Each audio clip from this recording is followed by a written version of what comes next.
Question 1. Solve this inequality. So we have brackets, so let's multiply those brackets out.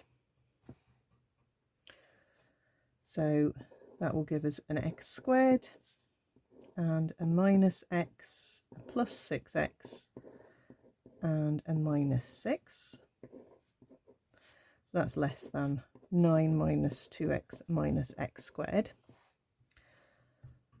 Okay, well, we can tidy up the terms. That will give us a positive 5x there.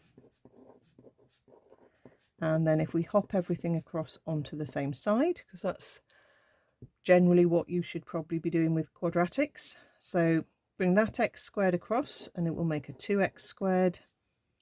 Then you can bring the 2x across and it will make a plus 2, so that will give you plus 7x. And then bring the 9 across and it will be a minus 9, so that will give you minus 15. So you get a quadratic, okay, and we've now got a quadratic inequality with everything on one side and a 0 on the other side. So the next step is to factorise. So whichever method you prefer for factorising quadratics, okay, my normal method is to write the possibilities for the first and the last.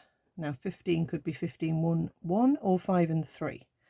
So then I'm looking for how can I make a 7, and I can see I can make a 7 if I do a 2 times a 5 and a 1 times a 3. Okay, because that will give me a 10 and a 3, which will make a 7. So this is my sort of method. It's just by inspection. Just think about the factors, and I know it's going to be 2x and x at the start of the brackets, and I can guessing it's going to be a 5 and a 3 at the end. Let's put the 2x so it multiplies by the 5 to make a 10, and the 3 so it multiplies the 1x to make a 3x.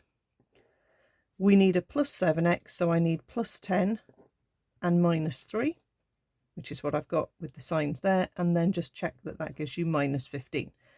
It's possible using this method to end up with, you know, it nearly working, but the signs aren't quite right.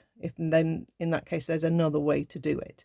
Or obviously, if you have different methods to factorise, it's absolutely fine. Whichever method you're going to use, you need to get your two factors.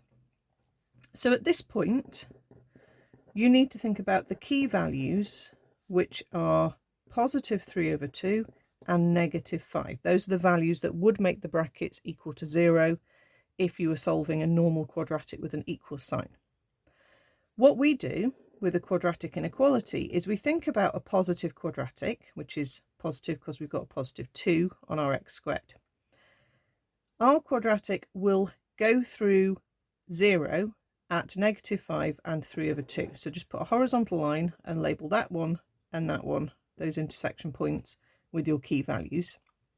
And then look back at the inequality, and we're trying to find where the algebra is less than 0. So that's all of this bit of the graph, we're less than 0, which corresponds to all of this bit in between. So our answer is that x is in between negative 5 and positive 3/2. Okay, if it had been a greater than 0, then your answer would be that you would need to be below negative 5, or you would need to be above 3 over 2. But you can't join those two statements together because they're separate bits of the number line. So don't try and join an inequality if it's representing two separate sections. But if you've got a section of the number line which has a start and a finish, okay, and it's in between, then you could definitely write it as a double inequality statement.